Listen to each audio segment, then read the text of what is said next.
अंग्रेजी भाषा में एक कहावत बड़ी मशहूर है, नेवर जज a book by its cover. यानी पुस्तक का कवर देखकर उसके बारे में अपने विचार नहीं बनाने चाहिए।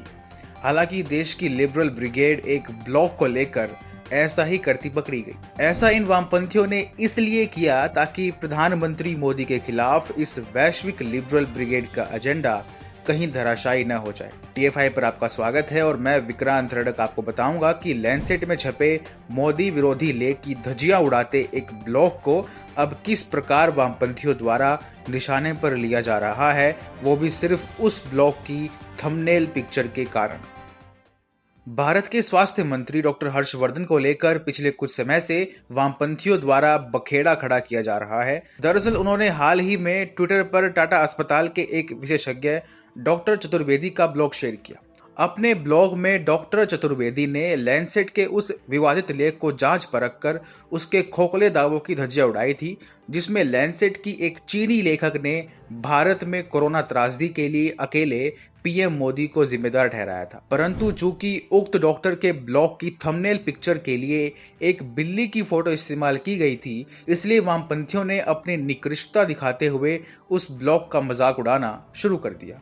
जी हाँ, वामपंथियों ने उस ब्लॉग में बताए गए तथ्य को परे रख सिर्फ उस थंबनेल के कारण ही लेख के औचित्य को स्वीकारने से मना कर दिया। उक्त ब्लॉग को ट्विटर पर शेयर करते हुए डॉक्टर हर्षवर्धन लिखते हैं, लैंसेट के पक्षपाती संपादकीय की धज्जियां उड़ाता है यह लेख। निसंदेह कोविड-19 की दूसरी लहर ने विकराल रूप धारण कर लिया था, परंतु यह भी आवश्यक था कि इसका विश्लेषण करते वक्त आप राजनीतिक रूप से प्रेरित बयानबाजी से बचते। लेकिन लैंसेट ने ऐसा भी क्या लिखा था जिसके कारण भारत सरकार को उस पर आपत्ति जतानी पड़ी। एजेंडावादी संस्था लैंसेट ने अपने विवादित लेख में वुहान वायरस की दूसरी लहर के लिए सारा ठीकरा नरेंद्र मोदी की सरकार और हिंदुत्व पर फोड़ने का प्रयास किया।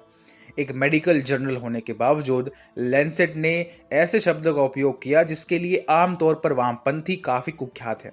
हालांकि ये कोई हैरानी की बात नहीं है, क्योंकि यह वही लैंसेट है जिसने पिछले वर्ष भारत द्वारा हाइड्रोक्सीक्लोरोक्वीन बांटे जाने पर संदेह भी जताया था और भारत का मजाक भी उड़ाया था।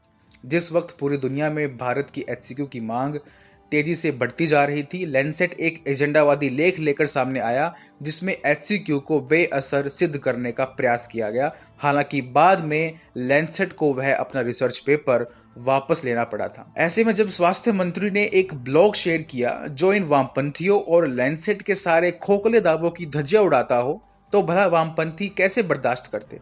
क्योंकि वे तथ्यों के आधार पर उस लेख का मुकाबला नहीं कर सकते थे, इसलिए उन्होंने इस ब्लॉग का सिर्फ इसलिए उपहास उड़ाया क्योंकि उस ब्लॉग के थंबनेल में एक बिल्ली के बच्चे की फोटो इस्तेमाल की गई थी।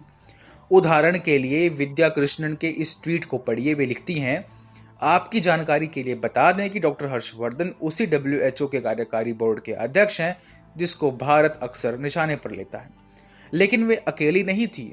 कथित फिल्म क्रिटिक और वामपंथी ट्विटर यूजर सुचारिता त्यागी ने व्यंग्यात्मक लहजे में ट्वीट करने का प्रयास करते हुए लिखा, अरे इस पंकज चतुर्वेदी के ब्लॉग को पढ़ने के बाद लैंसेट ने अपना बोरिया बिस्तर समेटने का निर्णय कर लिया।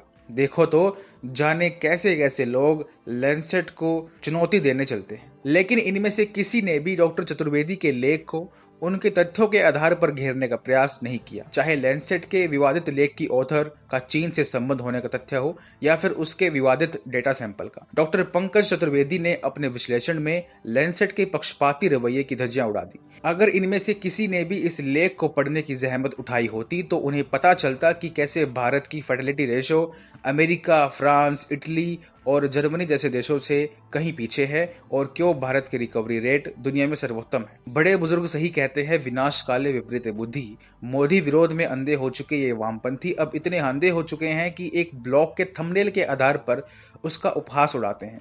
ये कुछ ऐसा ही है कि आप पुस्तक के कवर को देखकर उसके बारे में अपने विचार प्रचारित करना शुरू करते हैं।